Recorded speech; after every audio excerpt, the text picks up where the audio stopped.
Now I know I've shown you how to make the panels once before, but I'm still getting a lot of questions about it, so I'm going to go into it in a little bit more detail. First of all, I need to cut the panel. Let's see what we've got. Okay, so this is MDF. This is MDF, medium density fibreboard, for those of you who don't know. At least I think that's what it's called. Now this is very smooth, very, very hard, and this is moisture resistant, so it needs treating, in that it needs a primer. But apart from that, you could pretty much paint on this straight away. I like to seal it first of all, so that there's not any chance of the glue in this affecting the oil paint. So I'll prime it with acrylic paint.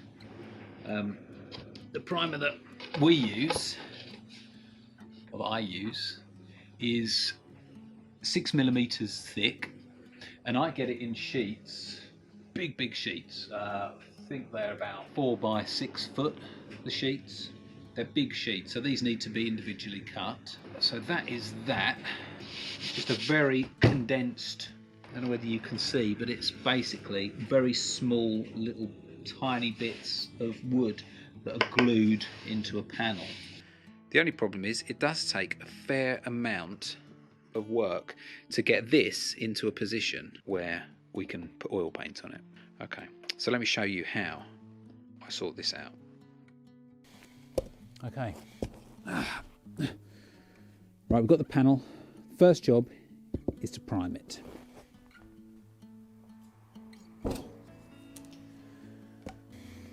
This is the paint that I use.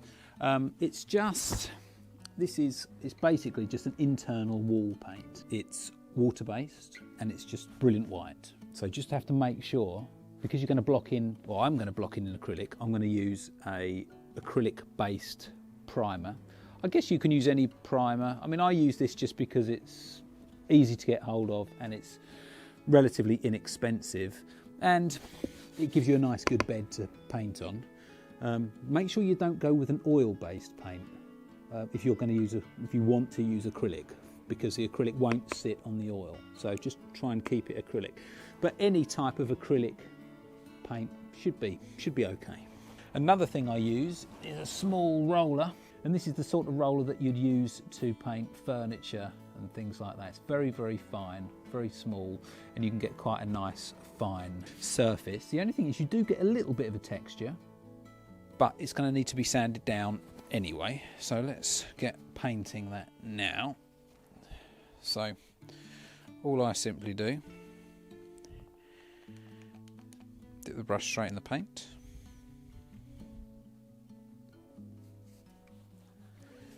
and then roll it on the old panel. One of the benefits I find with using these panels is they tend to really suck the paint into them, which means it dries pretty quickly. And even with when you go to put your oil paint and acrylic on the panel, when you're starting the painting, even that tends to dry a lot quicker than if you were just using canvas, for example. That's one of the things I quite like about this. Sometimes, of course, that isn't the best case scenario, because you don't want it to dry too quickly sometimes, depending upon certain effects you're doing. For example, if you are trying to blend a sky or water or something like that, you're trying to get a soft transition between colours, it's so much easier to paint wet in wet. But we just give this one coat. I'm not trying to put it on too thick. In fact, I'm trying to put it on quite thin, quite a thin coat.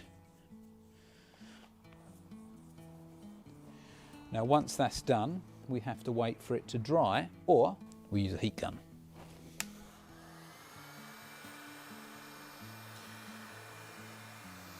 So I'm just going to give this a quick once over. It should dry very quickly, and then I'm going to do the other side.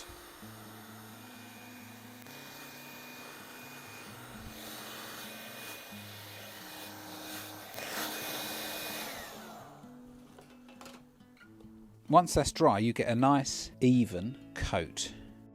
It will need another coat, and it's got a slight texture to it. It's not smooth, it needs to be smooth. But I'm going to do the other side, and the reason I'm going to do the other side is because it just seals in. Now it's moisture resistant, so it shouldn't bow or bend anyway, but just to make sure.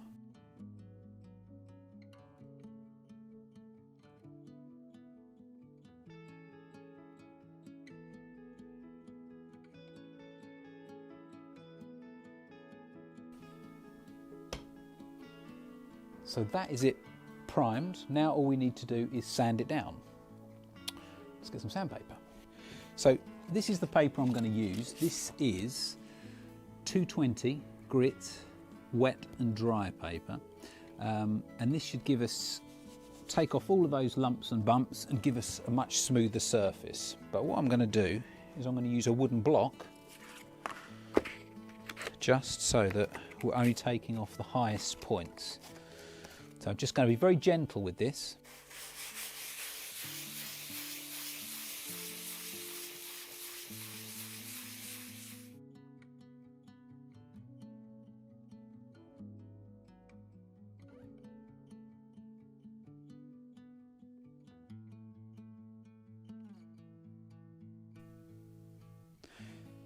So I don't know whether you can just about see there. There's tiny little bits you can see. Areas there where I've sanded it a little bit harder, and you can see some of the panel, some of those fibres just showing through, but it's perfectly smooth now. I don't mind that so much because it's going to get another coat of acrylic when I block in, so that will totally cover that over. Now we've got the panel ready. It's just a case of taking it to the studio, getting it blocked in, and I shall show you that now.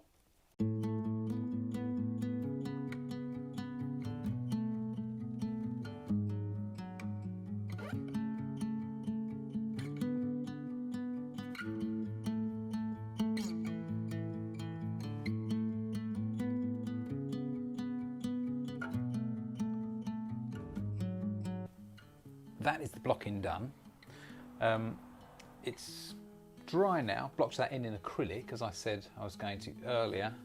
Yes, I've tried to keep the block in as smooth as possible, so that you don't, in these, some of these areas here, in those areas that do have less detail in, you don't want little lumps and bumps in there. So I just try and keep the whole thing smooth. Now, this is fairly rough for a block-in, and that doesn't really matter too much because really you're using that block-in as more of a guide than anything else. Now, quite a few people have asked why I block in, considering that I'm going to cover it all over again with oil paint afterwards. And there's two reasons really. The first is it's very difficult to colour match when all you have is just a white panel. So when I block in, these colours are far from perfect, but when I go over it with the oil, I can then refine those colours and get them much nearer to the reference materials. That's the first thing.